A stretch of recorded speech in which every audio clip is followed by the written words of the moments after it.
प्यारे दोस्तों, स्वागत है आप सभी का इस प्यारे से channel study Guru with Pintu sir में। तो प्यारे साथियों, आज हम लोग जो 1 शॉट वीडियो लेकर के आए हैं, इसमें पूरी तरह से वास्तविक संख्याओं को कवर करेंगे। तो प्यारे साथियों, फटाफट से शेयर कर दो अपने दोस्तों के पास चैनल को, जल्दी से वो भी जुड़ जाएं। इसके बाद हम लोग स्टार्ट करने वाले हैं आज की ये मैराथन क्लास, जो कि 1 घंटे में पूरे वास्तविक संख्याओं को हम लोग कवर करने वाले हैं। तो प्यारे साथियों, वीडियो के अंत तक जरूर बने रहना, तभी आप कुछ सीख पाओगे, अन्यथा कुछ नहीं सीख पाओगे।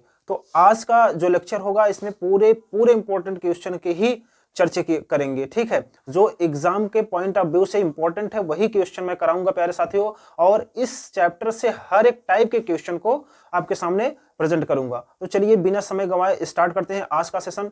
तो सभी लोग कॉपी कलम लेकर के बैठ जाइए। और हाँ, एक बात याद रखना कि सभी बच्चे, जितने लोग हमारी वीडियो देख रहे हैं, सभी लोग कॉपी कलम लेकर के एक शॉर्ट नोट्स बना लेना, क्योंकि ये जो क्वेश्चन है, इस क्वेश्चन को आप एग्जाम से पहले जरूर तैयार करके जाना, क्योंकि इसी क्वेश्चन में से समझ लो कि एक क्वेश्चन में ऐसा कराऊंगा कि इसी क्वेश्चन में से कोई एक क्वेश्चन आपके एग्जाम में आएगा।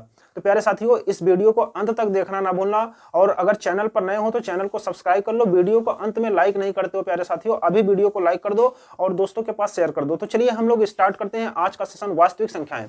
तो देखिए, सबसे पहले हम लोग सब चीज बता रखे हैं। ठीक है, वीडियो अगर और आपको देखनी है तो डिस्क्रिप्शन बॉक्स में उसका लिंक डाल देंगे, आप जाकर के देख लीजिएगा। तो हम यहाँ पर इंपॉर्टेंट क्वेश्चन की ही चर्चा करेंगे। ठीक है, कॉन्सेप्ट अगर आपको नहीं आएगा तो हम इतना प्रयास करेंगे कि जो भी क्वेश्चन कराऊं वो कॉन्सेप्ट के साथ आपको कराता चलूं। तो आप लोग सभी लोग तैयारी कर रहे हो, तो मुझे पूरा विश्वास है कि आप लोग इस चैप्टर को विधिवत ढंग से पढ़ लिए हो, और नहीं पढ़े हो तो प्यारे साथियों इस वीडियो को देख लेना, आपको कहीं से पढ़ने की आवश्यकता नहीं पड़ेगी, ये मेरी गारंटी है। आप वीडियो के अंत तक बने रहना, फिर इसके बाद कहना कि हाँ सर हम कुछ सीख करके गए हैं, तब कमेंट करके जाना कि सर हमने आपकी वीडियो से बहुत कुछ सीखा है। ठीक है, अगर सीखे रहना तभी कमेंट करना, वरना मत करना। चलिए स्टार्ट करते हैं। चैप्टर नंबर फर्स्ट क्या है? वास्तविक संख्याएं। वास्तविक संख्याएं। चलिए सबसे पहला क्वेश्चन इसमें हम लेते हैं। पहला क्वेश्चन लेते हैं दोस्तों, अगर आपको नोट्स चाहिए तो आप कमेंट करिएगा, मैं आपके पास नोट्स जरूर भेजूंगा। ठीक है, आप मेरे नंबर पर मैसेज करिएगा, मैं आपके पास ये जो क्वेश्चन का नोट्स बनाए हुए हैं, एक क्वेश्चन का नोट्स आपके पास भेज दूंगा।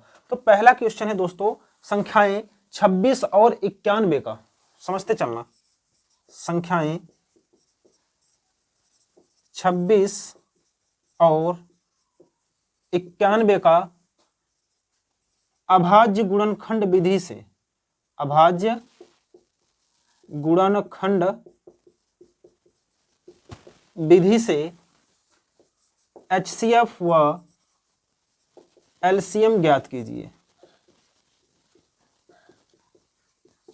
ज्ञात कीजिए, पहला क्वेश्चन है।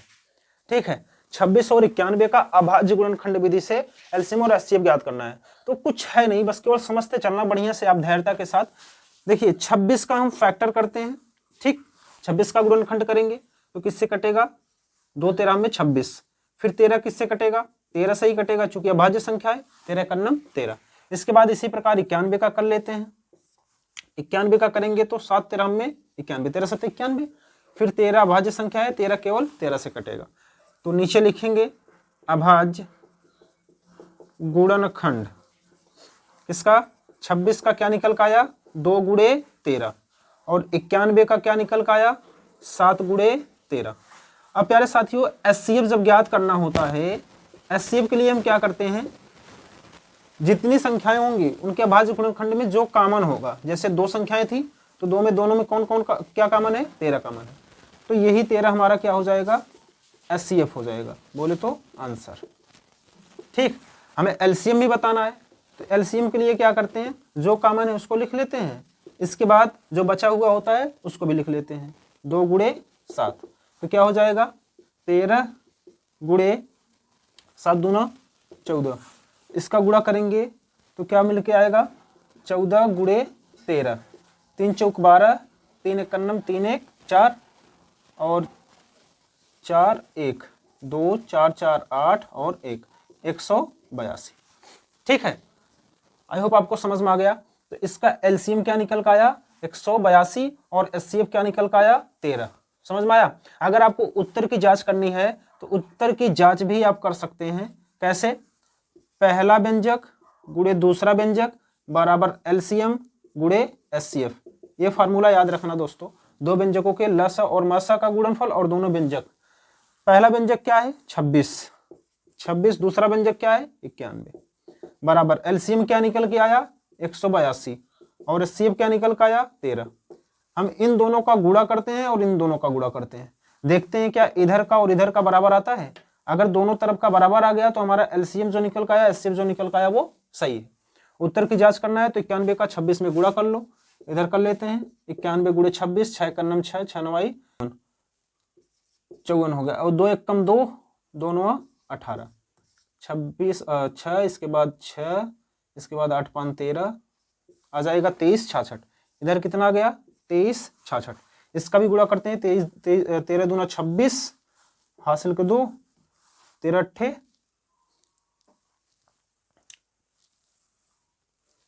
इधर गुणा कर लेते हैं 182 गुणे 13, 3 दूना 6, 8 तिरिक 24 और 3 एक कम 3, 3 2 5, 6 6 3 2। इधर भी कितना आया? 23 66। देखिए लेफ्ट हैंड साइड और राइट हैंड साइड बराबर निकल का आया ना, ठीक है। लेफ्ट हैंड साइड और राइट हैंड साइड हमारा बराबर है तो हमारा एलसीएम और एचसीएफ भी जो निकल का आया वो क्या है? सही है। समझ में आया? इसी तरह से एक दो क्वेश्चन और कर लेते हैं ताकि आपके सारे कॉन्सेप्ट क्लियर हो जाएं। समझ में आया? चलिए मैं इसको इरेज कर देता हूं। नेक्स्ट क्वेश्चन देखिएगा दोस्तों। नेक्स्ट क्वेश्चन है अभाज्य गुणनखंड विधि से ही 96 और 404 का एलसीएम और एचसीएफ बताना है। एलसीएम और एचसीएफ बताना है, ठीक। 96 और 404 का। चलिए तो इसका हम फैक्टर इधर कर लेते हैं, इसका फैक्टर इधर कर लेते हैं। तो 2 से काटते हैं, 2 चौकुआ 8, 2 अठे 16, फिर 2 दूना 4, 2 चौकुआ 8, फिर 12 दूना 24, 2 छंग 12, 2 तिहाई 6, 3 एकन्नम 3।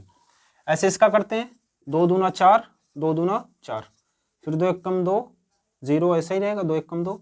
अब 101 अभाज्य संख्या 101 का 101 बार ही 101 का 101 से ही कटेगा, ठीक। तो अब यहां पर अभाज्य गुणनखंड क्या निकल का आया? अभाज्य गुणनखंड 96 का किए तो क्या मिला? 2 1 2 3 4 5, इसके पावर में 5 लिख दे रहे हैं और 3 के पावर में 1 लिख दे रहे हैं। और 404 का क्या निकल का आया? 2 के पावर 2 गुणे 101। अब इसका एचसीएफ निकालेंगे तो एचसीएफ क्या मिलेगा दोस्तों? 2 कॉमन है लेकिन सबसे छोटी घात वाली लेते हैं दोनों में से, ठीक है। छोटी घात वाली क्या है? 2 के पावर 2, तो ये 2 के पावर 2 हो गया, बाकी कुछ कॉमन नहीं है। 2 के पावर 2 को हम ऐसे लिख सकते हैं, 2 गुणे 2 और बराबर क्या होगा? 4। इसका एचसीएफ आ जाएगा। एलसीएम निकालेंगे तो क्या मिलेगा? जो कॉमन है उसको ले लेते हैं या फिर बड़ी घात वाली ले लेते हैं, ठीक।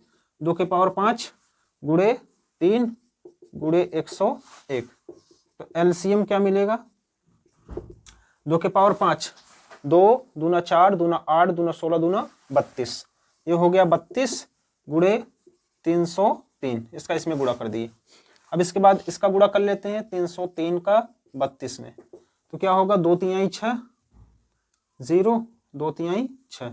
इसके बाद ऐसे भी कर सकते हैं, 32 तिहाई 96 और 96 डायरेक्ट लिख देते हैं, होगा 96 और 96, 32 तिहाई 96, 32 तिहाई 96, ठीक। तो कितना निकल का आया? 96 96, ये निकल का आया इसका एलसीएम। समझ में आया? एचसीएफ क्या आया? 4 और एलसीएम क्या आया? 96 96, ठीक है दोस्तों। अगर आपको उत्तर की जांच करनी है तो ए एलसीएम और एचसीएफ का गुणा कर लेना, इसके बाद 96 और 404 का गुणा कर लेना, क्योंकि दूसरा व्यंजक है पहला व्यंजक है, इन दोनों का गुणा कर लेना, इसके बाद एलसीएम और एचसीएफ का गुणा कर लेना, देखेंगे समान ही आएगा, तो हमारा एलसीएम और एचसीएफ क्या होगा? सही होगा, ठीक है। समझ में आया? चलिए अब हम नेक्स्ट क्वेश्चन की ओर चलते हैं। आई होप ये कॉन्सेप्ट क्लियर हो गया। अभाज्य गुणनखंड विधि से आपको एचसीएफ आ गया, ठीक है।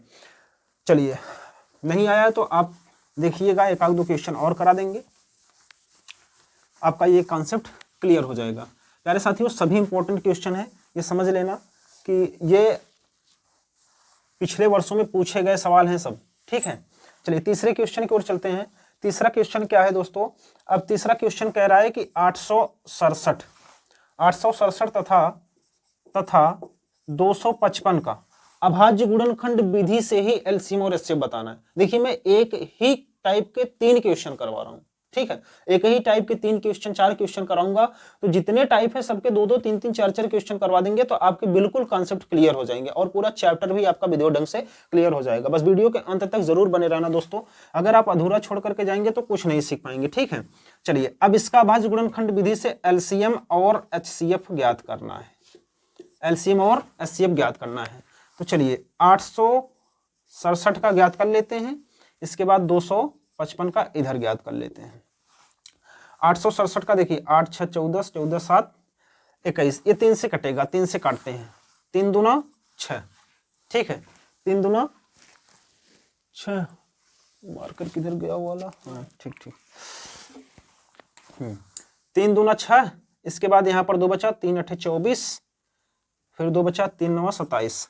अब ये किससे कटेगा दोस्तों, 289, 17 का वर्ग है, ये 17 से कटेगा, 17 17 में 289, 17 51 17।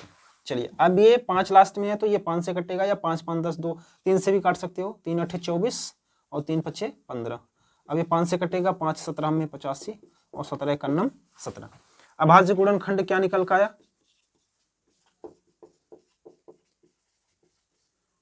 अभाज्य गुणनखंड 867 का निकल का आया 3 × 17 × 17, और 255 का क्या निकल का आया 3 × 5 × 17।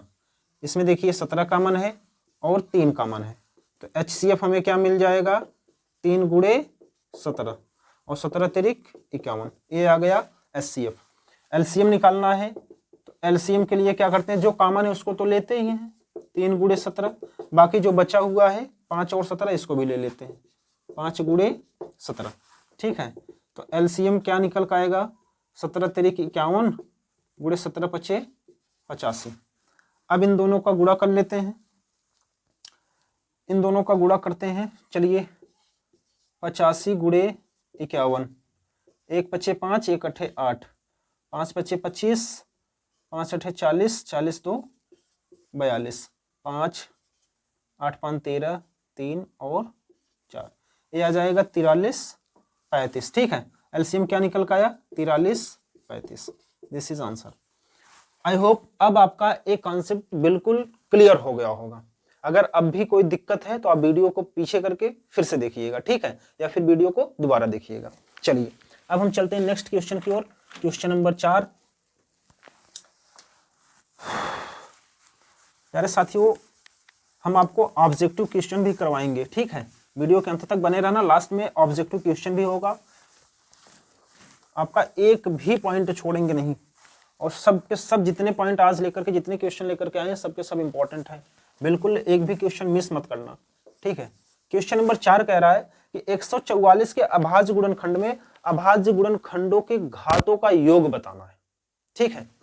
144 का अभाज्य गुणनखंड करना है, क्या करना है, अभाज्य गुणनखंड करना है, अभाज्य गुणनखंड करना है।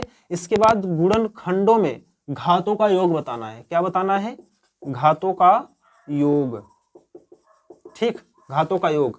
ऑप्शन में जो दे रखा है, ऑप्शन नंबर ए दे रखा है 3, ऑप्शन नंबर बी दे रखा है 4, ऑप्शन नंबर सी दे रखा है 5 एंड ऑप्शन नंबर डी दे रखा है 6। तो चलिए अब हम लोग इस सवाल को देखते हैं। 144 का सबसे पहले तो अभाज्य गुणनखंड करेंगे, 2 2 7 14, 2 दूना 4, फिर 2 से काटेंगे 36 दूना 72, 18 दूना 36, 2 9 18, 3 तिरिक 9, 3 1 3, ये तो जनरली सबको आता होगा।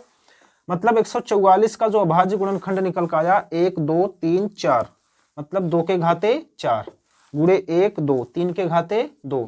हमसे घातों का योग पूछा है, क्या पूछा है, घातों का योग, अर्थात यहाँ पर लिख सकते हैं घातों का योग 4 + 2 बराबर क्या होगा 6। Option number D is the right answer. समझ में आया, एनी डाउट। चलिए इस टाइप के सवाल आएंगे तो हमारे हिसाब से आप कर लेंगे, बाकी जितने भी टाइप के सवाल बनते हैं बोर्ड में और पिछले वर्षों में जो पूछे गए हैं सवाल, प्यारे साथियों इसी टाइप के सवाल पूछे गए हैं। अगर आप वीडियो के अंत तक बने रह करके पूरे सवाल को एक एक करके आप कंसंट्रेट होकर के देखते हैं तो हमारे हिसाब से आपका कोई भी कॉन्सेप्ट छूटने वाला नहीं है और कोई भी टाइप का सवाल भी छूटने वाला नहीं है। हर एक टाइप के सवाल मैं लेकर के आया हूं। चलिए अब इसके बाद दोस्तों अगली सवाल क्या कह रहा है, क्वेश्चन नंबर 5। क्वेश्चन नंबर 5 कह रहा है कि सिद्ध कीजिए कि, हाँ ये बेहद इंपॉर्टेंट क्वेश्चन है। हमें क्या सिद्ध करना है, 2√5 एक अपरिमेय संख्या है, एक अपरिमेय संख्या है, अपरिमेय संख्या है। ये दोस्तों 2019 में पूछा गया है सवाल, 2019 में, 2022 में, 2023 में। इतना इंपॉर्टेंट सवाल है ये 2019, 22 और 23 में। बोले तो 20, 21 गायब है, एक साल तो आपका कोविड से ही गया था, 22, 23 लगातार पूछा गया है। बेहद इंपॉर्टेंट सवाल है और इस टाइप के सवाल हम लगभग 4-5 सवाल लेकर के आए हैं, ठीक है। और 2-3 बताएंगे, 1-2 होमवर्क में देंगे, आप घर के लिए प्रैक्टिस करिएगा, ठीक है।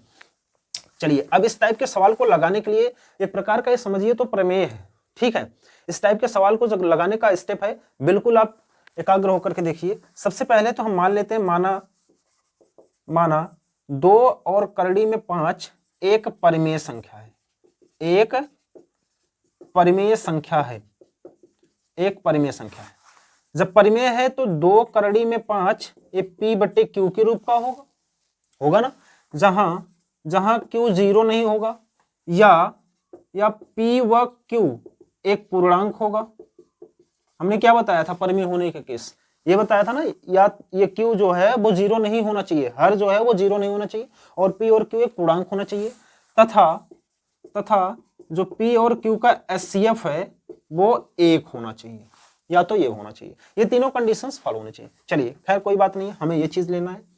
तो अब यहां पर देखिए दोस्तों, हम करड़ी में 5 को यहीं पर रखते हैं और इस 2 को उधर करते हैं, या करड़ी में 5 को इधर कर दें, करड़ी में 5 इधर आ गया, ये इधर आएगा, ठीक है। चलिए मैं एक बार लिख देता हूं,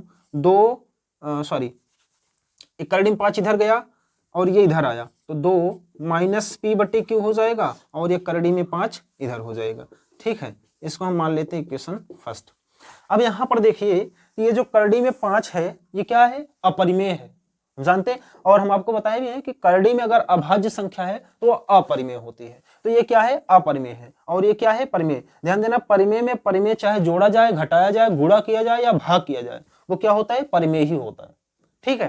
तो ये परिमेय है और ये अपरिमेय है। तो क्या परिमेय और अपरिमेय आपस में बराबर हो सकते हैं, नहीं, ये हमारी अवधारणा गलत है। इसलिए ये क्या, 2 करड़ी में 5 क्या होगा, अपरिमेय होगा, ठीक है। इन सभी शब्दों को हम यहां पर लिखते हैं,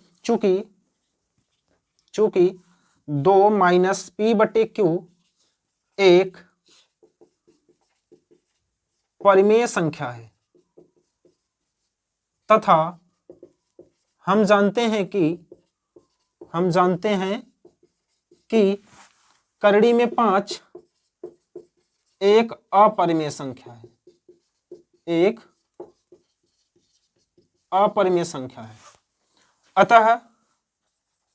अतः हमारी अवधारणा गलत है। इसलिए 2 माइनस करड़ी में 5 क्या है, एक अपरिमेय संख्या है, अपरिमेय संख्या है। अगर यहां पर लिखना चाहते हैं तो ये भी लिख सकते हैं कि जो 2 माइनस P/Q है ये बराबर नहीं है √5 के, ठीक है दोस्तों, समझ में आया, कोई दिक्कत? चलिए कोई दिक्कत नहीं है। अब हम लोग चलते हैं नेक्स्ट क्वेश्चन की ओर। सवाल नंबर 6 बेहद इंपॉर्टेंट क्वेश्चन है दोस्तों, पूछा भी गया है। क्वेश्चन नंबर 6 क्या कह रहा है कि व्याख्या कीजिए कि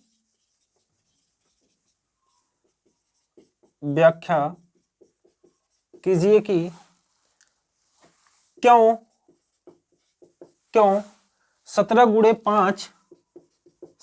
5 गुणे 11 गुणे 3 गुणे 2 प्लस 2 गुणे 11 एक भाज्य संख्या है। क्या है, एक भाज्य संख्या है, ठीक है। ये हमें व्याख्या करना है। तो पहले नंबर तो आप समझिए भाज्य संख्या होती क्या है। भाज्य संख्या क्या होती है पहले इसको समझ लीजिए, इसके बाद ये ऑटोमेटिक समझ जाएंगे। भाज्य संख्या के हम दो कंडीशंस बताएंगे। एक तो भाज्य संख्या का ये डेफिनेशन होता है कि मतलब जो स्वयं और एक के अलावा भी अन्य किसी संख्या से कटे। जैसे मैं यहां पर ले रहा हूं 5। अब यहां पर बताइए 5 किन किन संख्याओं से कटेगा?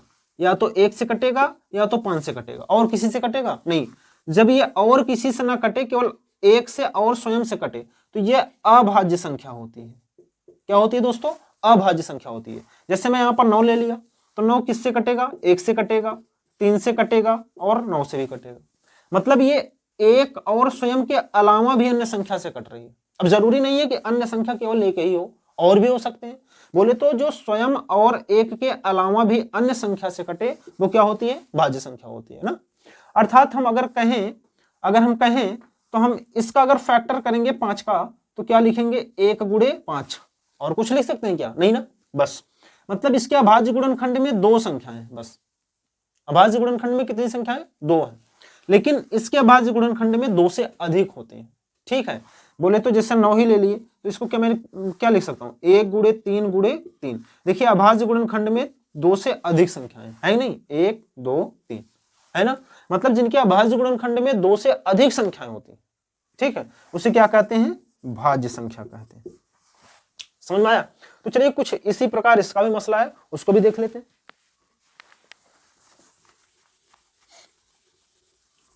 हाँ, अब यहां पर देखिए 17 5 11 3 2। अब यहां पर देखिए ये प्लस है, ठीक है, ये प्लस है। यहां पर 2 गुणे 11 है, इसमें भी 2 और 11 है, तो हम 2 गुणे 11 को कॉमन ले लेते हैं। 2 गुणे 11 को कॉमन ले लेंगे तो क्या बचेगा? 17 गुणे 5 गुणे 3 और प्लस 1 बचेगा ना। ठीक है, चलिए अब यहां पर 11 दूना 22, 11 दूना 22 और 17 पचे 85, 17 पचे 85 गुणे 3 प्लस 1 और 22 गुणे 85 3 पचे 15, 8 तिरिक 24 1 25, 255 प्लस 1। हम इसको क्या लिख सकते हैं? 22 गुणे 256 और गुणे 1 लिख सकते हैं ना। अर्थात हम ये कह सकते हैं कि इनके अभाज्य गुणनखंड में कितनी संख्याएं हैं? 2 से अधिक है। या फिर मैं इसको ऐसे भी तो लिख सकता था, 2 गुणे 11 गुणे 256 गुणे 1, ऐसे भी तो लिख सकता था, नहीं लिख सकता था इसी को ना। मतलब हम ये कह सकते हैं कि इनके अभाज्य गुणनखंड में 2 से अधिक संख्याएं हैं, इसलिए ये क्या है? भाज्य संख्या है। समझ में आया प्यारे दोस्तों? यहां पर लिख लेना, चूंकि यहां अभाज्य गुणनखंड में 2 से अधिक संख्याएं हैं, 2 से अधिक संख्याएं हैं, इसलिए यह क्या है? भाज्य है। Any doubt? चलिए कोई दिक्कत हो तो वीडियो को दोबारा देखना। चलते हैं नेक्स्ट क्वेश्चन की ओर। क्वेश्चन नंबर 7 बेहद इंपॉर्टेंट है दोस्तों ये क्वेश्चन, और इस टाइप के क्वेश्चन को प्रैक्टिस करके ही पेपर देने जाना, ठीक है। चलिए नेक्स्ट क्वेश्चन की ओर चलते हैं। क्वेश्चन नंबर 7 है। अब यहां पर कहा है क्वेश्चन नंबर 7 कि जांच कीजिए कि क्या किसी प्राकृतिक संख्या n के लिए, क्या किसी प्राकृतिक संख्या n के लिए 4 की घाते n ये शून्य पर समाप्त हो सकती है? शून्य पर समाप्त हो सकती है, हो सकती है। अब इस टाइप के क्वेश्चन को हल करने के लिए दोस्तों एक कॉन्सेप्ट याद रखना, ठीक है, जो मैं बता रहा हूं बहुत कंसंट्रेट होकर के सुनना। तो 4 की पावर n है, यहां पर 4 की पावर n है। 4 की पावर n संख्या 0 पर तभी समाप्त होगी जब इसके अभाज्य गुणनखंड में 2 के पावर m गुणे 5 के पावर n का रूप हो। अर्थात बोले तो जैसे ये जो इसका आधार है, इसका आधार जो है, इसका हम अभाज्य गुणनखंड करें और अभाज्य गुणनखंड में कम से कम एक बार 2 और एक बार 5 जरूर आए। अगर एक बार 2 और एक बार 5 नहीं आया है तो वो संख्या 0 पर समाप्त नहीं हो सकती, और एक बार 2 और एक बार 5 कम से कम बाकी ज्यादा से ज्यादा चाहे जितनी बार आए, कम से कम एक बार 2 और 5 दोनों आने चाहिए, एक साथ दोनों आने चाहिए। एक नहीं, 2 आया है 5 नहीं आया तो भी काम नहीं होगा, 5 आया है 2 नहीं आया तो भी काम नहीं होगा, दोनों होने चाहिए, 2 और 5 दोनों होने चाहिए। बोले तो इस रूप का उसका भाज्य गुणनखंड जरूर हो। ठीक है, अर्थात हम ये लिख सकते हैं, यहां पर एक कंडीशन है, यहां पर लिख देते हैं 4 के पावर n शून्य पर शून्य पर तभी समाप्त होगी जब इनके अभाज्य गुणनखंड में कम से कम एक बार 2 गुणे 5 अवश्य हो। ठीक है दोस्तों, मतलब ये अब हम इसका अभाज्य गुणनखंड करते हैं 4 का, देखते हैं 2, ये 4 का अभाज्य गुणनखंड क्या मिला 2 गुणे 2, क्या इसमें 5 है? नहीं है ना, तो मतलब ये 4 के पावर n शून्य पर समाप्त नहीं होगी। ठीक है, लिख देना चूंकि 4 के पावर n का अभाज्य गुणनखंड 2 के पावर m गुणे 5 के पावर n के रूप का नहीं है, इसलिए यह संख्या शून्य पर समाप्त नहीं हो सकती। ठीक है दोस्तों, समझ में आया? चलिए, अब हम आपको होमवर्क में दे रहे हैं इसी टाइप के सवाल को, होमवर्क में दे रहे हैं, और आप लगा करके कमेंट जरूर करिएगा कि सर ये सवाल जो आप होमवर्क में दिए हैं उसका आंसर हमारा आ गया है। ठीक, करेंगे ना? चलिए, ये होमवर्क है 10 के पावर n। अब क्या ये शून्य पर समाप्त होगी, ये आपको बताना है, 10 के पावर n। ठीक है, इसके बाद 8 के पावर n, ये भी बताना है। 2 सवाल आपका होमवर्क है। ठीक है दोस्तों, ये 2 सवाल आप लगा करके बताएंगे 10 के पावर n शून्य पर समाप्त होगी या नहीं होगी, और 8 के पावर n शून्य पर समाप्त होगी या नहीं होगी। ठीक, चलिए, ये प्रैक्टिस के लिए है, घर पर प्रैक्टिस जरूर करिएगा। चलिए अब नेक्स्ट सवाल की ओर चलते हैं।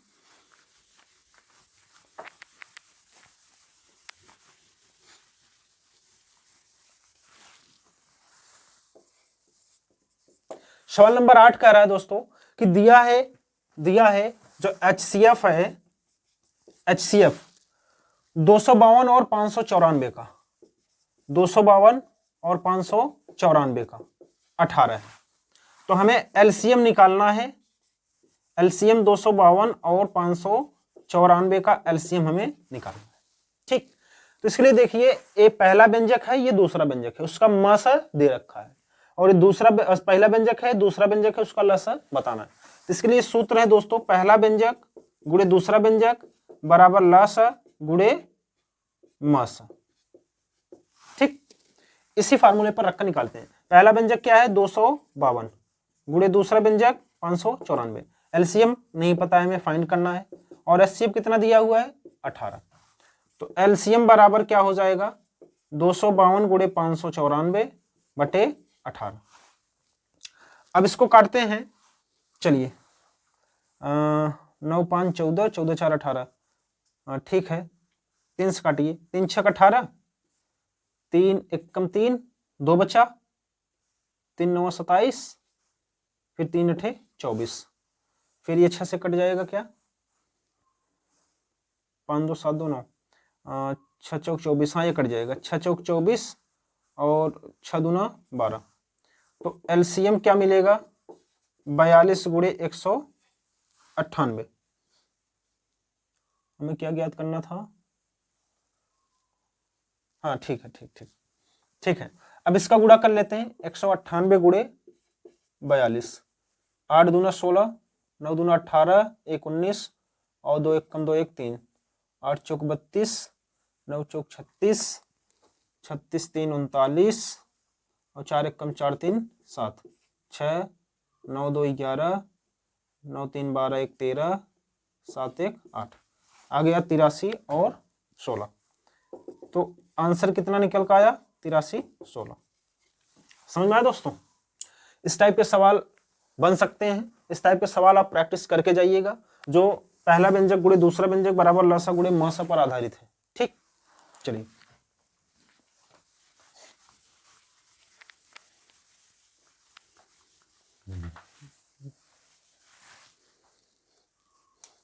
नेक्स्ट क्वेश्चन है, इसी टाइप का है दोस्तों, ये होमवर्क में है, आप लोग घर लगाइएगा जरूर। इसी टाइप का है, सेम टू सेम।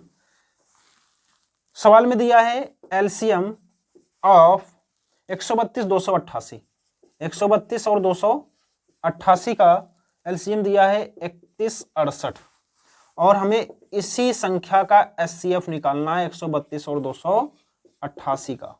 ठीक है, ये पहला व्यंजक है, दूसरा व्यंजक है, एलसीएम दे रखा है, एचसीएफ हमसे ज्ञात कर पूछा है। तो हम पहला व्यंजक गुणे दूसरा व्यंजक बराबर एलसीएम और गुणे एचसीएफ, ये सूत्र लगाएंगे, हम एचसीएफ फाइंड कर लेंगे। ठीक है, लगा लेंगे ना? इसको लगा करके कमेंट करिएगा कि कितना आंसर आया हुआ है। ठीक, चलिए ये भी क्वेश्चन हो गया। अब चलते हैं हम लोग नेक्स्ट क्वेश्चन की ओर। क्वेश्चन नंबर 10 बेहद इंपॉर्टेंट क्वेश्चन है दोस्तों, जो अपरिमेय वाला है, सिद्ध करने के लिए देता है। बेहद इंपॉर्टेंट क्वेश्चन है। कह रहा है कि सिद्ध करिए कि 7 करड़ी में 5 एक अपरिमेय संख्या है। क्या है? अपरिमेय संख्या है, अपरिमेय संख्या है। इस टाइप के सवाल आएंगे, ये कंफर्म है आएंगे प्यारे साथियों। इस टाइप के सवाल आप प्रैक्टिस करके ही जाइएगा। ठीक है, चलिए अब यहां पर सिद्ध करना है क्या कि 7 करड़ी में 5 अपरिमेय संख्या है। तो सबसे पहले हम इसको अपरिमेय सिद्ध करने के लिए उसका अपोजिट मानते हैं, परिमेय। यहां पर हम मान लेंगे कि माना 7 करड़ी में 5 एक परिमेय संख्या है। क्या है? एक परिमेय संख्या है। ठीक, तो हम जब 7 करड़ी में 5 परिमेय संख्या है तो इसको हम p बटे q के रूप में लिखेंगे, अर्थात q का मान 0 नहीं होना चाहिए, या p व q क्या होना चाहिए?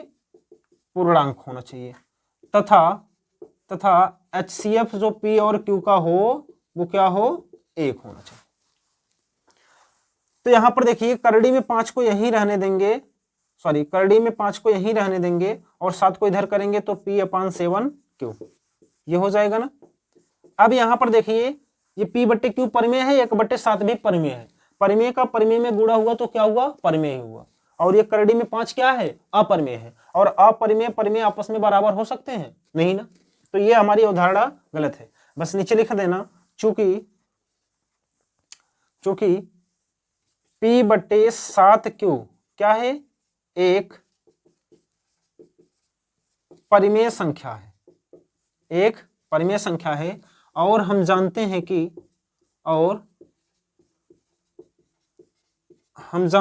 कि करड़ी में 5 एक अपरिमेय संख्या है, अपरिमेय संख्या है।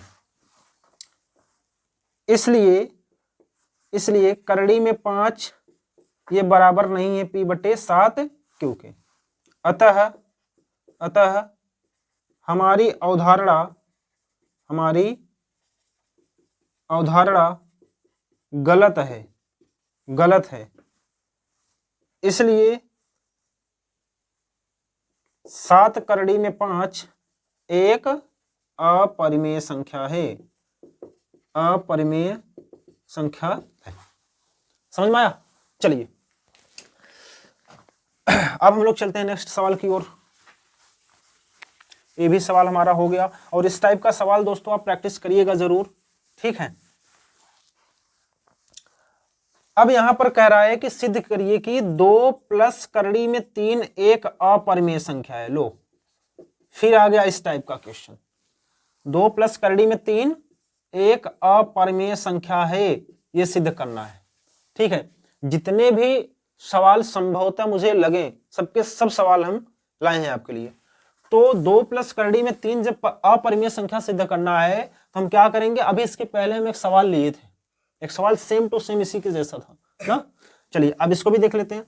हम यहां पर मानेंगे कि माना 2 प्लस करड़ी में 3 क्या है? एक परिमेय संख्या है। एक परिमेय संख्या है। तो जब 2 प्लस करड़ी में 3 परिमेय है तो ये किसके बराबर होगा? P बटे Q के बराबर होगा। और Q का मान 0 नहीं होना चाहिए। P व Q क्या होने चाहिए? पूर्णांक होने चाहिए। ठीक है, तथा जो P और Q का HCF है वो क्या होना चाहिए?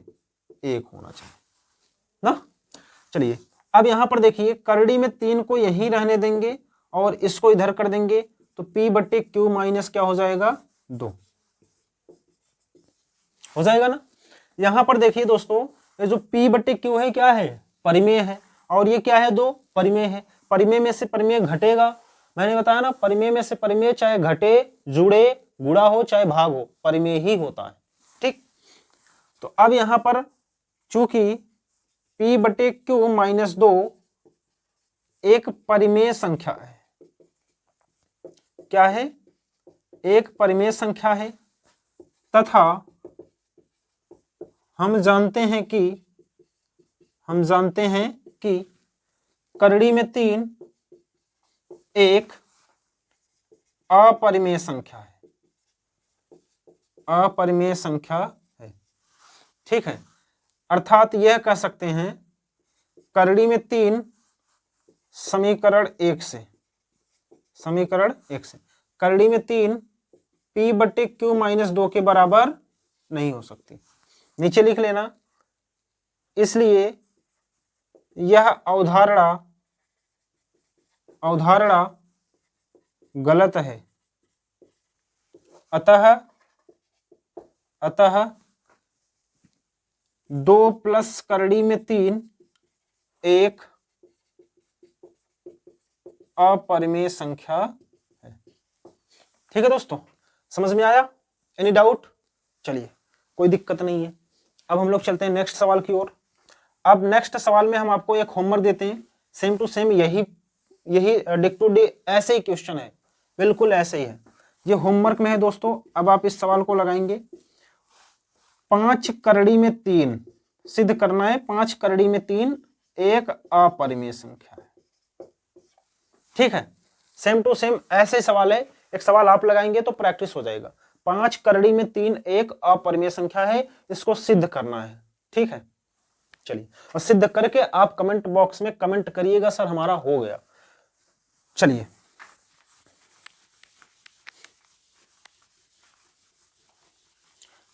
नेक्स्ट सवाल है दोस्तों, बेहद इंपॉर्टेंट है। सिद्ध करना है कि करड़ी में 2 एक अपरिमेय संख्या है। एक अपरिमेय संख्या है। बेहद इंपॉर्टेंट सवाल है और मैं 100% गारंटी के साथ कह रहा हूं कि इस टाइप के सवाल आएंगे, कंफर्म है आएंगे। ठीक है, चलिए, अब करड़ी में 2 एक अपरिमेय संख्या है तो सबसे पहले हम इसको मान लेते हैं। क्या मानते हैं? क्योंकि हमें क्या सिद्ध करना है? अपरिमेय सिद्ध करना है, तो हम इसके अपोजिट परिमेय मान लेते हैं कि माना करड़ी में 2 एक परिमेय संख्या है। ठीक, अर्थात करड़ी में 2 बराबर क्या होगा? P बटे Q, जहां Q 0 नहीं होना चाहिए, P व Q क्या हो? पूर्णांक हो, और P और Q का HCF क्या होना चाहिए? 1 होना चाहिए ना दोस्तों। ये कंडीशंस ध्यान देना। P और Q का HCF क्या होना चाहिए? 1 होना चाहिए। अब यहां पर अगर हम देखेंगे तो P बराबर क्या मिलेगा? करड़ी में 2 Q। ठीक, अब यहां पर हम दोनों तरफ वर्ग कर देते हैं। वर्ग करने पर जब वर्ग करेंगे तो इधर हो जाएगा P स्क्वायर, इधर हो जाएगा 2Q स्क्वायर। करड़ी में 2 का वर्ग 2 हो जाएगा, Q का Q स्क्वायर हो जाएगा। इसको हम मान लेते हैं इक्वेशन फर्स्ट। यहां पर देखेंगे तो P स्क्वायर, ये 2 इधर आएगा तो बटे में हो जाएगा Q स्क्वायर। मतलब P स्क्वायर 2 से विभाजित है ना। जब P स्क्वायर 2 से विभाजित है तो P भी 2 से विभाजित होगा। जैसे यहां पर समझिए, जैसे अगर 4 2 से कट रहा है तो 4 का वर्गमूल 2 से नहीं कटेगा, कट रहा है ना। ये 2 दूना 4, ये 2 1 कम 2, कट रहा है नहीं कट रहा है, तो इसका वर्गमूल 2 था, वर्ग भी कटेगा तो वर्गमूल भी कटेगा। ठीक, ये विशेष तरीके से याद रखना। तो यहां पर हम लिखेंगे चूंकि P स्क्वायर 2 से विभाजित है, विभाज्य है, या ऐसे लिख लो, P स्क्वायर 2 से विभाजित है तो P भी 2 से विभाजित होगा, 2 से विभाजित होगा। ठीक, ये पहला स्टेप कंप्लीट होता है। अब दूसरे स्टेप में हम क्या करते हैं कि दूसरे स्टेप में हम मान लेते हैं कि ये जो है P बराबर 2R, क्या मानते हैं, माना P बराबर 2R। ठीक है, √2R नहीं मानते, 2R मानते हैं। ठीक, अब यहां पर दोनों तरफ वर्ग करेंगे, दोनों तरफ वर्ग करने पर जब वर्ग करेंगे तो क्या मिलेगा, P स्क्वायर बराबर 2 का स्क्वायर 4 और R स्क्वायर ना। अब यहां पर थोड़ा सा ध्यान देना, ये जो P है, P स्क्वायर है, P स्क्वायर का मान समीकरण 1 से हम रख देते हैं। ठीक, यहां पर लिख देना P स्क्वायर का मान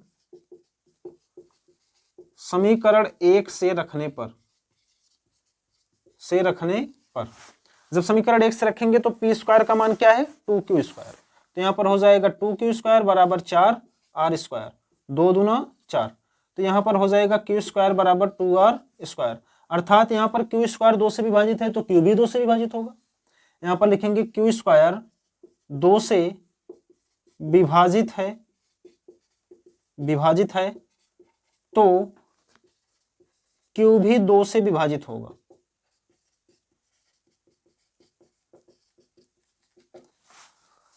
अर्थात हम यह कह सकते हैं कि P व Q दोनों 2 से विभाजित हो रहे हैं, P व Q दोनों 2 से विभाजित हैं, दोनों 2 से विभाजित है। अर्थात जो P व Q का HCF है, जो HCF है P व Q का, वो किसके बराबर है, 2 के बराबर है। तो 2 क्या 1 के बराबर है, नहीं ना। और हम क्या बताए थे कि P और Q का HCF क्या आना चाहिए, 1 आना चाहिए, लेकिन क्या निकल का आया, 2 निकल का आया। मतलब हमारी अवधारणा गलत है, और जब हमारी अवधारणा गलत है तो करड़ी में 2 क्या है, अपरिमेय है। नीचे लिख लेना, यहां पर मैं लिख देता हूं, अतः या इसलिए हमारी अवधारणा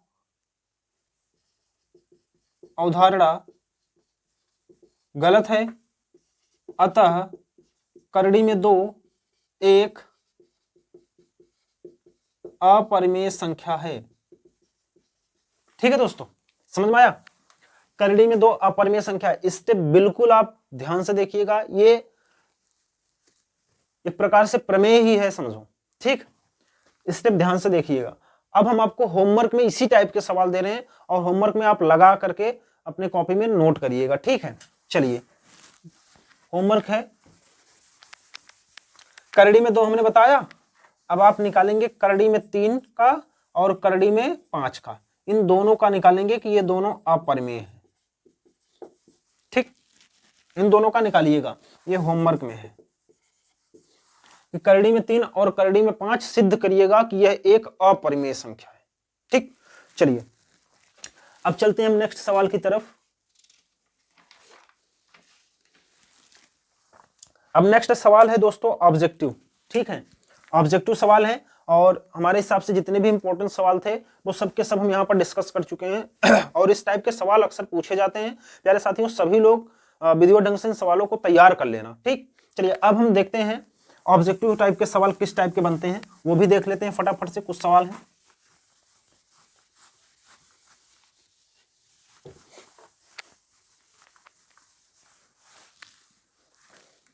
हाँ यहां पर सवाल है ऑब्जेक्टिव, कह रहा है कि दी गई संख्याओं में अभाज्य संख्या होगी। देखो, दी गई संख्याओं में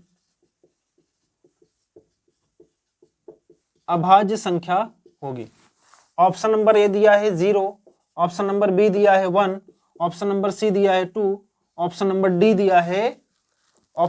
दिया है 8। अब इसमें बताना है अभाज्य संख्या क्या है। 0 हो नहीं सकता, 1 हो नहीं सकता, 8 तो भाज्य संख्या है, चूंकि 1 से कटेगा, 2 से कटेगा, 4 से कटेगा, 8 से भी कटेगा। ये तो भाज्य संख्या है, सरासर दिख रहा है सर। ये 2 जो है ये किससे कटेगा, केवल 1 और 2 से कटेगा। यही क्या है, सही ऑप्शन है। ठीक, और क्वेश्चन नंबर नेक्स्ट देखते हैं। कह रहा है कि किसी धनात्मक पूर्णांक के लिए, किसी, क्वेश्चन लिखता हूं, किसी धनात्मक पूर्णांक के लिए,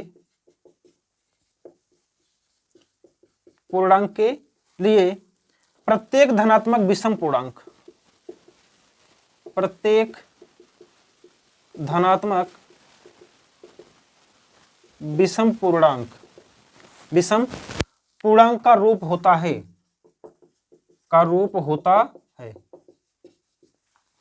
ऑप्शन नंबर ए है P, ऑप्शन नंबर बी है P+1, ऑप्शन नंबर सी है 2P, ऑप्शन नंबर डी है 2P+1। अब एक बात थोड़ा सा ध्यान देना, जब भी किसी सम का गुणा, जैसे कोई विषम है, कोई भी विषम संख्या है, विषम संख्या का अगर सम संख्या में गुणा होता है तो वो सम प्राप्त होता है। ठीक, विषम संख्या का सम संख्या में गुणा होगा तो क्या होगा, सम प्राप्त होगा। जैसे मान लीजिए 3 एक विषम संख्या है, अगर हम 2 सम संख्या में गुणा करेंगे तो 6 क्या मिलेगा, सम मिलेगा। मिला कि नहीं मिला? ऐसे यहां पर थोड़ा सा ध्यान दीजिएगा। अब हमें पता नहीं है कि P क्या है, P क्या है हमें नहीं पता है, मतलब सम है या विषम है, हम इसको डिफाइन नहीं कर सकते। हमसे पूछा क्या है, किसी धनात्मक पूर्णांक के लिए प्रत्येक धनात्मक विषम पूर्णांक का रूप हो सकता है, धनात्मक विषम पूर्णांक का रूप हो सकता है, मतलब ये तो नहीं हो सकता धनात्मक विषम पूर्णांक का रूप। अब यहां पर देखिए ये P+1 अगर ये विषम है, ये क्या है, विषम है, तो विषम में 1 जुड़ेगा तो क्या मिलेगा, सम मिलेगा। मिलेगा कि नहीं मिलेगा? विषम है, जैसे मान लीजिए 13 है, अगर इसमें 1 जोड़ देंगे तो 14, ये सम मिल गया कि नहीं मिल गया? तो अब हम इसको डिफाइन नहीं कर सकते कि P क्या है, सम है या विषम है, हम इसको डिफाइन नहीं कर सकते, तो ये भी हमारा गलत है। अब 2P, अगर P अगर हमारा विषम है तो मल्टीप्लाई हुआ तो क्या मिलेगा, 2 क्या है, सम है ना, तो सम में विषम का मल्टीप्लाई होता है तो क्या होता है, सम होता है, तो ये भी हमारी अवधारणा गलत है। जब 3 गलत है तो ऑटोमेटिक सही होगा। और वैसे भी आप चेक कर लीजिए, अगर ये सम है, इसके साथ जुड़ा हुआ सम मिला, और सम में 1 जुड़ गया तो क्या मिल गया, विषम, और वही हमसे पूछा है। और अगर ये विषम है तो विषम का इसके साथ जुड़ा हुआ तो क्या हुआ, सम मिला, और सम में विषम जुड़ गया तो क्या मिल गया, विषम। तो हमारा ये दोनों तरीके से काम कर रहा है, समझ में आया? तो ऑप्शन नंबर डी क्या होगा, इज राइट आंसर हो जाएगा। समझा दोस्तों, बहुत इंपॉर्टेंट सवाल है और ये पिछले वर्ष में पूछा भी गया है सवाल, इसको जरूर याद तैयार करके जाना। चलिए अब हम चलते हैं नेक्स्ट सवाल की ओर।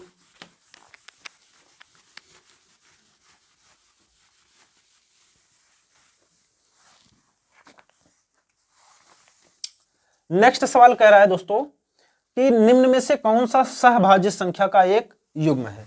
यहां पर पूछा है सहअभाज्य संख्या, सहभाज्य संख्या कौन है?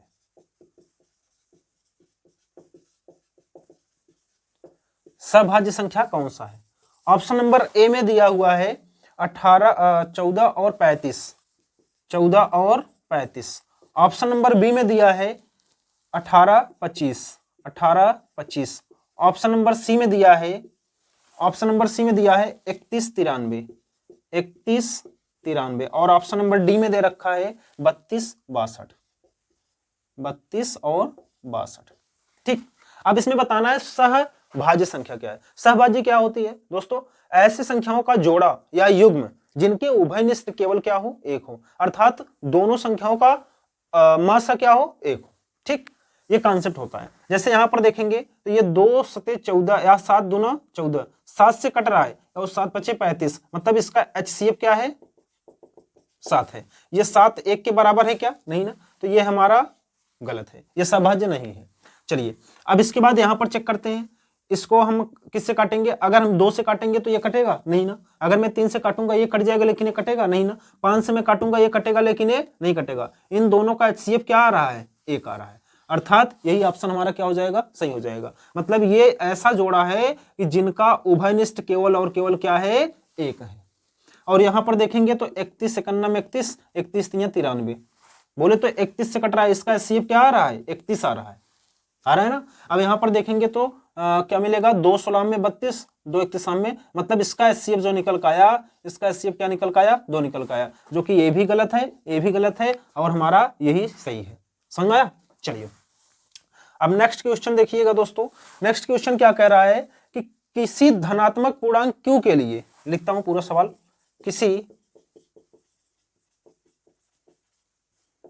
धनात्मक पूर्णांक q के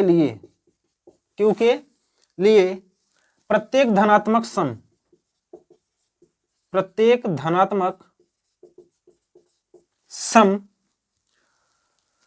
पूर्णांक का रूप है, सम पूर्णांक का रूप है।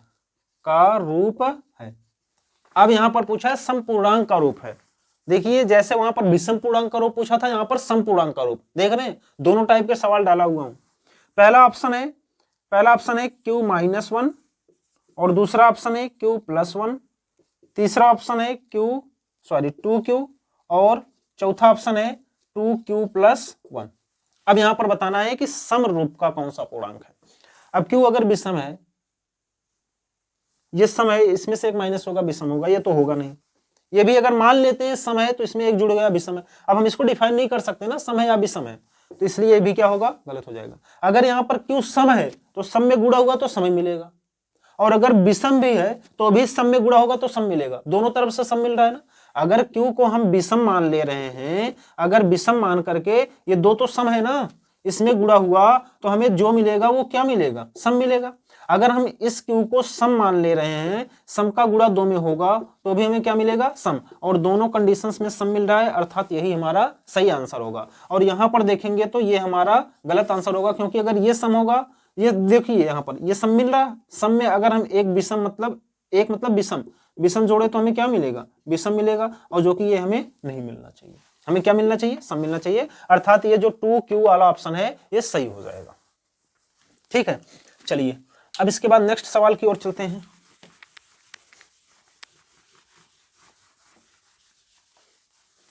प्यारे साथियों, अभी तक आप वीडियो को लाइक नहीं किए तो वीडियो को लाइक कर दो और दोस्तों तक शेयर कर दो, ठीक है, नहीं तो आप लास्ट में भूल जाते हो। सवाल नेक्स्ट देखेंगे। नेक्स्ट सवाल क्या कह रहा है कि 156 का अभाज्य गुणनखंड क्या होगा। 156 का अभाज्य गुणनखंड क्या होगा, ये तो वेरी सिंपल है। अभाज्य गुणनखंड पूछा है, ऑप्शन नंबर ए दे रखा है, क्या है, 2 गुणे 3 गुणे 13। ऑप्शन नंबर बी दे रखा है 2 के पावर 2 गुणे 3 गुणे 13। ऑप्शन नंबर सी दे रखा है 2 के पावर 2 गुणे 3 गुणे 11। और ऑप्शन नंबर डी दे रखा है 2 गुणे 3 के पावर 2 गुणे 13। चलिए अब 156 का गुणनखंड करते हैं। अभाज्य क्या मिलेगा, 2 सते 14, 2 अठे 16, फिर 2 तिहाई 6, 2 नवा 18, 3 13 में 39 और 13 का नाम 13। तो मतलब 2 के पावर 2 और 3 गुणे, हमें क्या मिला, 2 के पावर 2 गुणे 3 गुणे 13। ये ऑप्शन सही है। ठीक है, समझ में आया, इसमें कुछ नहीं था, वेरी सिंपल था। इसी टाइप के सवाल आपके बोर्ड में आएंगे दोस्तों। चलिए अब नेक्स्ट सवाल देखिए, P और Q दो धनात्मक पूर्णांक का प्रकार है। यदि P और Q दो धनात्मक प्रकार का पूर्णांक है, धनात्मक प्रकार का पूर्णांक है, ठीक, कि P बराबर दे रखा है AB² और Q बराबर दे रखा है AQB। अब हमें बताना है ए बी संख्याओं का एलसीएम। क्या बताना है, एलसीएम ऑफ पी क्यू, ये हमें बताना है। अब यहां पर ऑप्शन नंबर ए दे रखा है A B, option number B दे रखा है A² B², option number C दे रखा है AQ B², option number D दे रखा है क्या, AQ BQ। ठीक है, अब दोस्तों यहां पर P का जो दिया है AB² है और Q का है AQB। तो एलसीएम क्या होता है, एलसीएम दोनों में जो बड़ा घात होता है उसको लेते हैं। तो इसमें बड़ा घात क्या है, AQ में बड़ा घात क्या है, AQ, इसको ले लिए। B² में बड़ा घात क्या है, B², तो यही इसका क्या हो जाएगा, राइट आंसर। ठीक है, AQ B²। समझ में आया।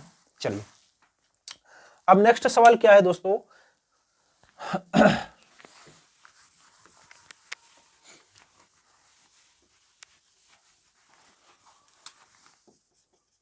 नेक्स्ट सवाल में है A बराबर दे रखा है 2 के पावर 2 गुणे 3 के पावर 3 और गुणे 5 के पावर 4, 5 के पावर 4।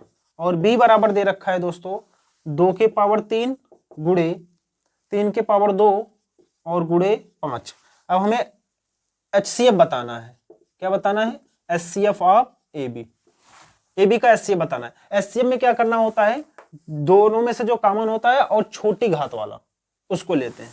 ठीक, HCF इसमें देखिए 2 के पावर 2 है, यहाँ 2 के पावर 3 है, तो हम छोटी घात वाला कौन है? 2 के पावर 2, इसको ले लेंगे गुणे। इसमें देखिए 3 के पावर 3 है, 3 के पावर 2 है, तो छोटी घात वाला कौन है? 3 के पावर 2, इसको ले लेंगे। और इसमें देखिए 5 के पावर 4 बड़ा घात है, 5 के पावर 1 छोटा घात है, तो हम 5 ले लेंगे। अर्थात जो HCF मिलेगा वो क्या मिलेगा? 2 दूना 4 गुणे 3 त्रिक का 9 गुणे 5, 5 चौको 20 9 या 180। ये इसका सही आंसर हो जाएगा। ऑप्शन में नहीं लिखा, भूल गया, बाकी ये इसका आंसर आएगा। समझ गए ना दोस्तों? चलिए कोई बात नहीं। अब इसके बाद एक होमवर्क में है, आप लगा करके बताइएगा, आप लगा करके बताइएगा। एक होमवर्क में है दोस्तों,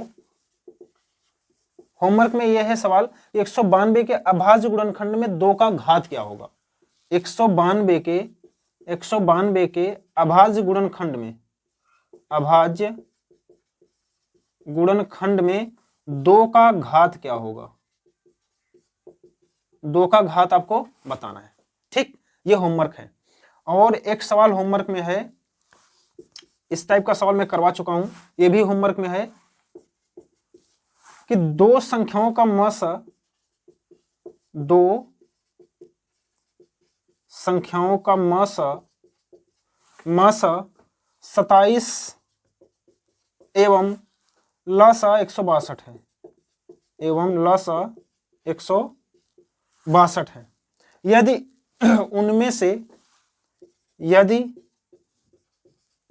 उनमें से एक संख्या 54 है, एक संख्या 54 है, तो दूसरी संख्या क्या होगी?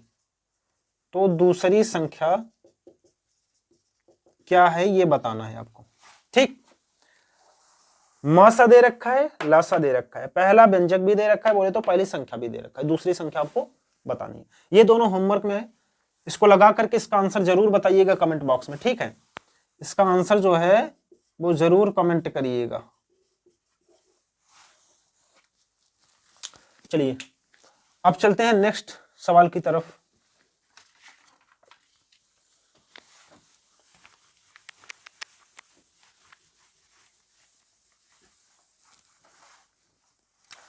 यदि 156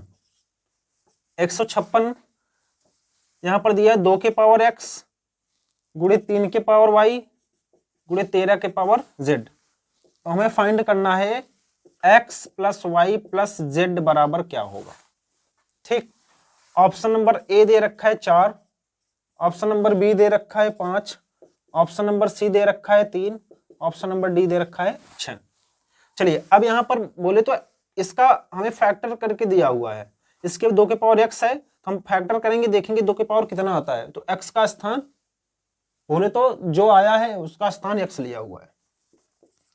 156 का करेंगे तो 2 सते 14, 2 अठे 16, 2 तिहाई 6, 2 9 18, 3 13 में 39 और 13 कन्नम 13। बोले तो 2 के पावर 2 गुणे 3 के पावर 1 गुणे 13 के पावर 1। अब यहाँ पर जो 2 के पावर x है, 3 के पावर y है, 13 के पावर z है, बोले तो x के स्थान पर क्या है? 2 है। ठीक, और y के स्थान पर क्या है? 1 है, और z के स्थान पर क्या है? 1 है। अब हम यहाँ पर x plus Y plus z का मान निकालेंगे, तो क्या मिलेगा? x का मान 2 है, प्लस y का मान 1 है, प्लस 1 है, 2 1 3 1 4, इसका आंसर आ जाएगा। ठीक है, एनी डाउट? चलिए अब यहां तक किसी को कोई दिक्कत नहीं है। अब नेक्स्ट सवाल है दोस्तों, एंड लास्ट सवाल है। मैं आशा करता हूं कि आपको सभी सवाल बहुत ही विधिवत ढंग से समझ में आए। लास्ट सवाल यह है कि कह रहा है कि निम्नलिखित में से कौन सा अपरिमेय संख्या है,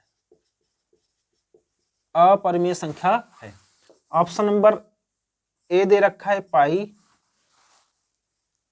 ऑप्शन नंबर बी दे रखा है √7, ऑप्शन नंबर सी दे रखा है करड़ी में 2/5 यहां पर नहीं है, अपरिमेय संख्या अपरिमेय नहीं है ये, ठीक है। और ऑप्शन नंबर जो डी दे रखा है वो दे रखा है 3 करड़ी में 7/28, ठीक। अब देखिए दोस्तों यहां पर ये जो पाई है ना, ये बहुत कंफ्यूज करने वाला सवाल होता है। पाई अपरिमेय संख्या होता है, लेकिन पाई का जो मान अगर दिया रहेगा 22/7 ये लिखा रहेगा तो ये परिमेय होगा, लेकिन ये पाई क्या होता है, अपरिमेय होता है, और ये क्या होता है, परिमेय होता है, ठीक है। अगर ये दिया रहेगा तो, और नहीं दिया है तो पाई क्या है, अपरिमेय है। चलिए अब यहां पर ये क्या है, अपरिमेय, लेकिन हमसे पूछा क्या अपरिमेय नहीं है, बोले तो परिमेय है, अपरिमेय नहीं है, ये तो अपरिमेय है, इसलिए हमारा गलत हो गया। और अंडर रूट में अभाज्य संख्या है तो ये भी अपरिमेय है, और हमसे पूछा क्या है परिमेय कौन है, ये भी हमारा गलत हो गया। यहाँ पर देखिए करड़ी में 2 करड़ी में 5 दोनों अपरिमेय है, इसलिए क्या है, गलत है। तो हमारा बचा हुआ यही सही होगा। कैसे होगा, आप कहेंगे सर यहाँ पर करड़ी में 7 तो अभाज्य संख्या है, मतलब अपरिमेय है, नहीं। यहाँ पर जो करड़ी में 3 करड़ी में 7 है, हम इसको क्या लिख सकते हैं, 4 × 7 अर्थात 3 करड़ी में 7, और इसको 4 का वर्गमूल क्या होगा, 2 करड़ी में 7, 7 से 7 कटा 3/2 क्या है, परिमेय है ना, मतलब अपरिमेय नहीं है, यही हमारा सही होगा। समझा दोस्तों। आई होप कि ये पूरा लेक्चर आपको बहुत ही वीडियो ढंग से समझ में आया। तो प्यारे साथियों, अभी तक अगर आप चैनल को सब्सक्राइब नहीं किए तो सब्सक्राइब कर लो, और वीडियो को लाइक नहीं किए तो लाइक कर दो, और भी दोस्तों के पास जरूर भेजें, और लास्ट में कमेंट करके जरूर बताएं कि आपको ये वीडियो कैसे लगी। ये 1 शॉट वीडियो थी दोस्तों, ऐसे ही हम आपको अगले चैप्टर का भी वीडियो लेकर के जल्द ही आने वाले हैं, तो आप चैनल को सब्सक्राइब करके रखिए। चलिए अब मिलते हैं नेक्स्ट वीडियो में, तब तक के लिए आप लोग पढ़ते रहें, मस्त रहें। जय हिंद, जय भारत।